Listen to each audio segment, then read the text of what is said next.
Hello बच्चों, मैं doctor Sharda कुमारी, महारानी महेश्वरी लता संस्कृत विद्यापीठ लोहना मधुबनी से। बच्चों, आज हम उपशास्त्री द्वितीय खंड के लिए जो हमने इससे पिछले क्लास में चर्चा किया था कि किस तरह से जो विदेशों से यात्री यहाँ भारत आए थे और उन्होंने जो पुस्तकें लिखी अपनी यात्रा वृत्तांत में, उन्होंने जो वर्णन किया भारत के समाज और संस्कृति के बारे में या विभिन्न विषयों पर जो उन्होंने अपनी राय रखी, विचार रखे, जो कुछ यहाँ उन्होंने देखा सुना, उसके बाद से संबंधित बातों को लिखा, उसके आधार पर जो है वो मध्यकालीन इतिहास या फिर प्राचीन काल का इतिहास, जिस समय वो आए उस समय के इतिहास को जानने और समझने का जो है वो महत्वपूर्ण स्रोत के रूप में हमें उपलब्ध होता है। आज बच्चों हम अलबेरनी के बारे में चर्चा करेंगे। अलबर्नी मध्य एशिया के ख्वारिज़्म का निवासी था। उसका जन्म जो है आधुनिक उज्बेकिस्तान में ख्वारिज़्म के पास बैरू नामक स्थान पर 4 दिसंबर 973 ईस्वी को हुआ था। ख्वारिज़्म जो है वो शिक्षा का एक प्रमुख केंद्र था। अतः अलबेरनी ने अच्छी शिक्षा प्राप्त की और एक विद्वान के रूप में प्रसिद्धि प्राप्त की। वह कई भाषाओं का भी ज्ञाता था, जिनमें सीरियाई, फारसी, हिब्रू तथा संस्कृत आदि थी। गजनी के शासक सुल्तान महमूद ने 1017 ईस्वी में ख्वारिज़्म पर आक्रमण किया एवं वहां से कई विद्वानों को अपने साथ राजधानी गजनी ले आया।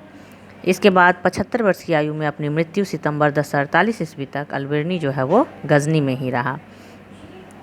महमूद गजनी, जिसके बारे में कहा जाता है कि वो जो है सो एक खूंखार लुटेरा था, उसने भारत पे भी आक्रमण किया था। महमूद गजनवी लगभग भारत पे 17 बार आक्रमण किया था और उसी के आक्रमण के समय अलबेरनी जो है वो भारत आया था।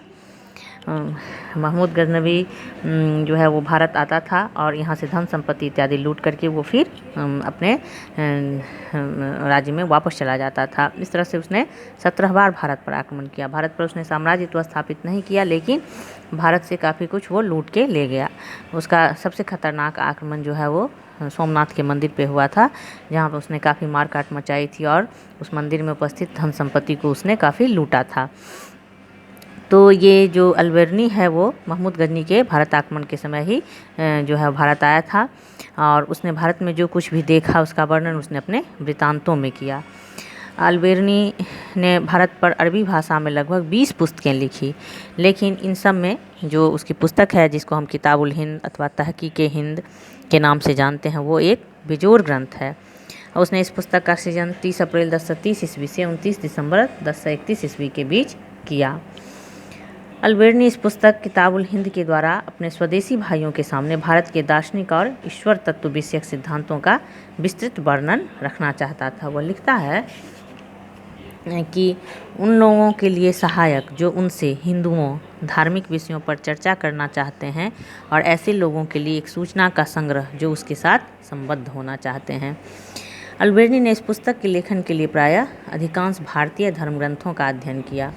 वह पहला मुसलमान था जिसने पुराणों का अध्ययन किया।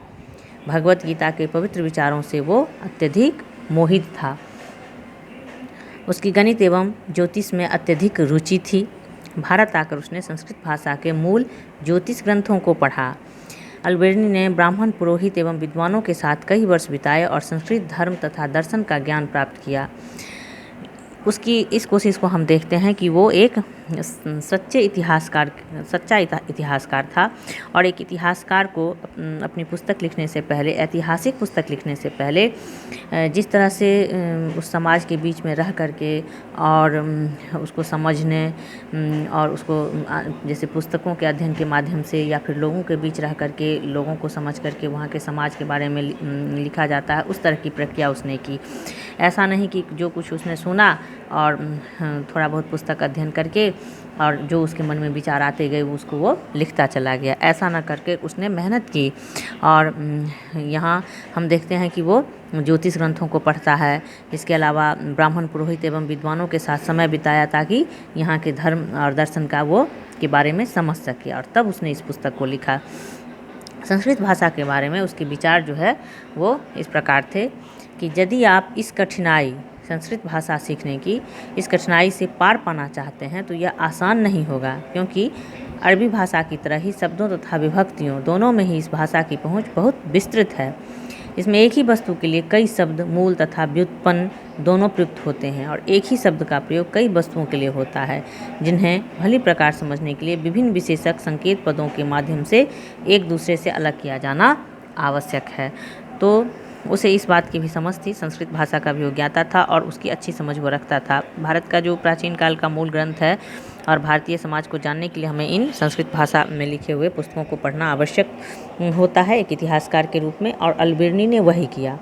वो एक सच्चे इतिहासकार की तरह इन पुस्तकों का अध्ययन किया, लोगों के बीच रहा और तब उसने किताबुल हिंद या तहकीक-ए-हिंद नामक पुस्तक की रचना की, जो उस समय की बातों को समझने के लिए जो है वो काफ़ी महत्वपूर्ण स्रोत के रूप में उपलब्ध है।